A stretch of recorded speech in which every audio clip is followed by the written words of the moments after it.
Another thing I wish I would know, and I wish someone would have told me, is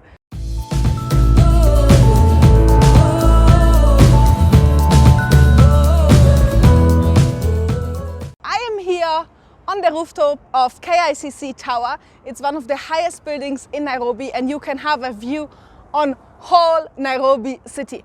And it's really cool just to be here, enjoy some time, and yeah, see how big and how developed Nairobi actually is. So make sure you stay tuned until to the end, because I'll be sharing with you 15 secrets I wish I knew before traveling to Kenya. And as well, you might be right now planning your trip to Kenya, you are sitting at home and you're wondering, oh my God, Sinja, there are so many things I don't know about, or I'm not sure, or maybe you have the feeling you might forget anything.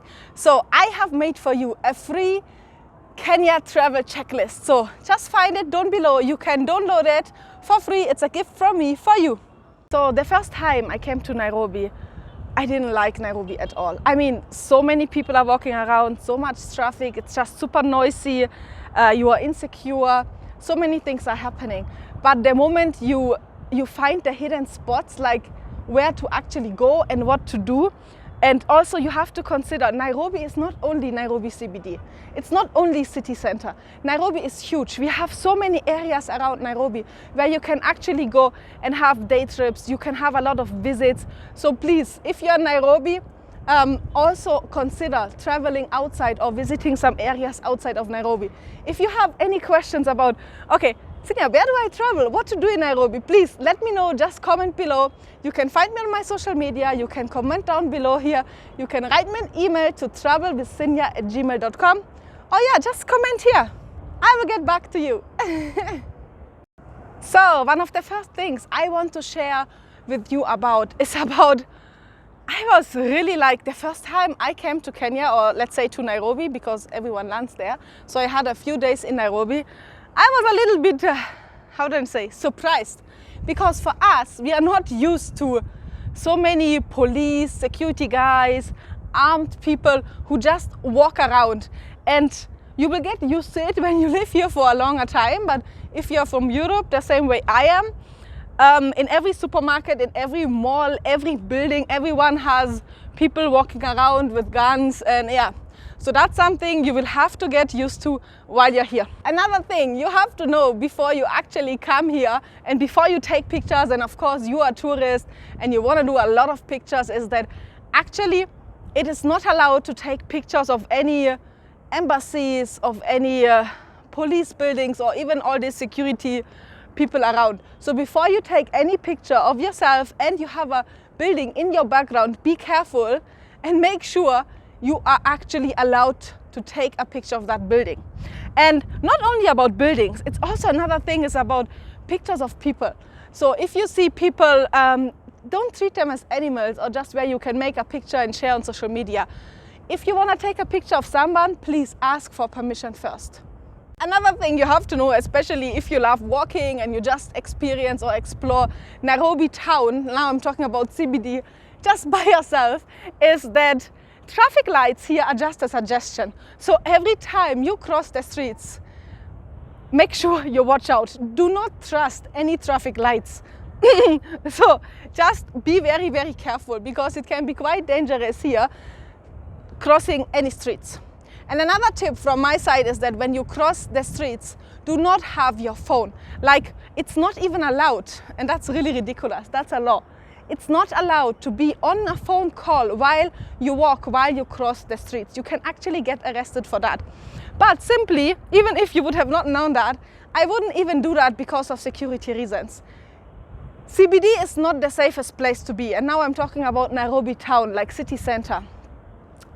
If you walk around here, don't be like a typical tourist, have your phone in your hand, make selfies, make pictures, be on WhatsApp, use Google Maps. No, please. So many people can just walk by and snatch your phone.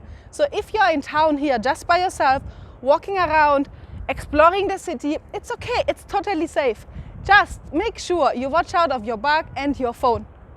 Another thing you might be surprised about is that Nairobi city center has everything. You find everything you need here. So when you prepare your checklist, you're traveling to Kenya, like anything you need from hygiene article, medical like pharmacies.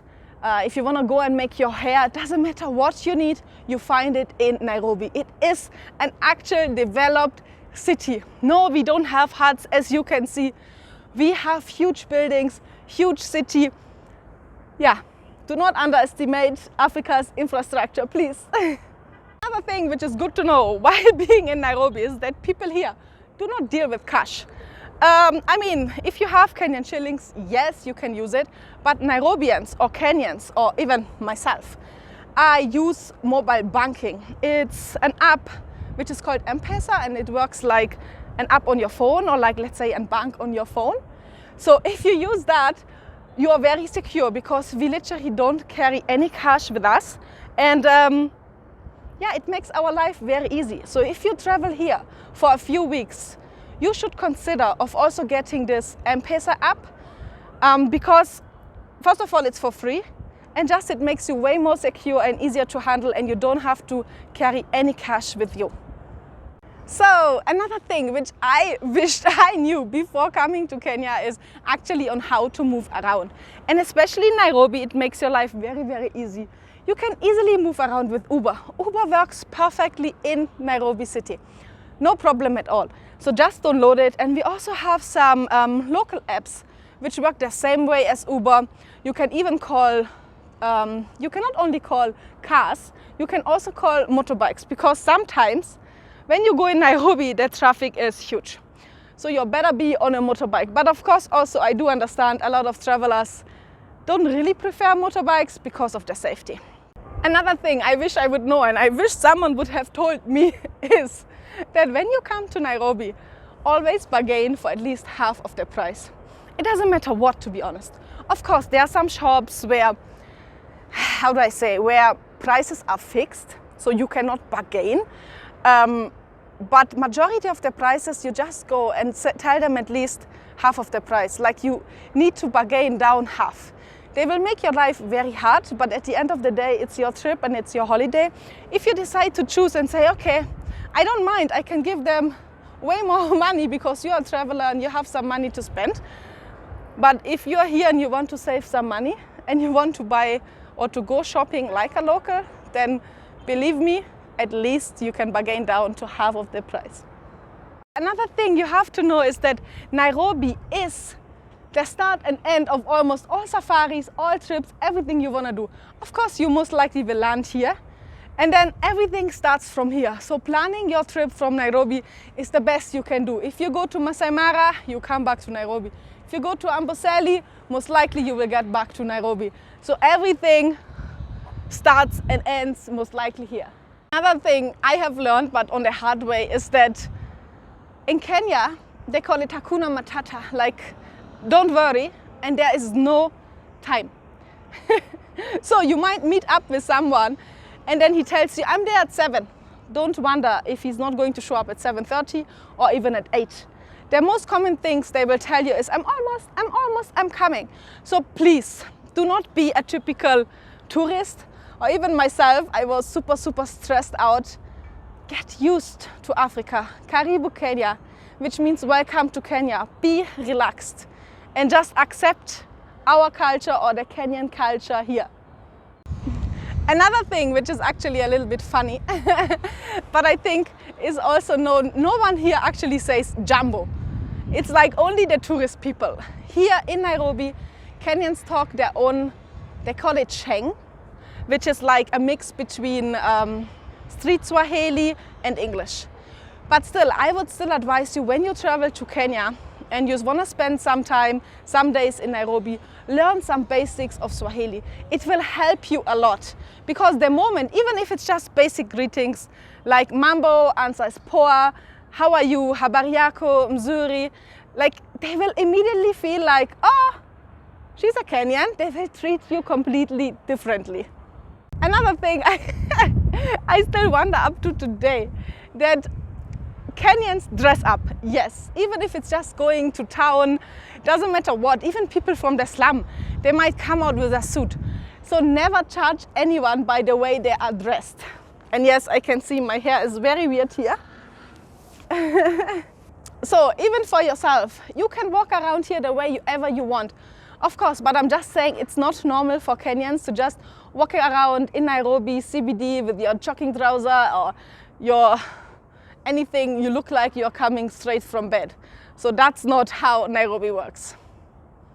But you as a tourist, because I get a lot of questions, Sinja, what do I actually wear? So especially for women, it's okay. You can almost wear everything, whatever you want, but just make sure your arms and your knees, they are covered, especially your knees. So guys, I hope you liked this video. I hope you liked the tips. If you have any more questions, always feel free to reach out to me. Just comment down below. Find me on my social media @travelwithsinja or simply write me an email. Okay, bye bye guys.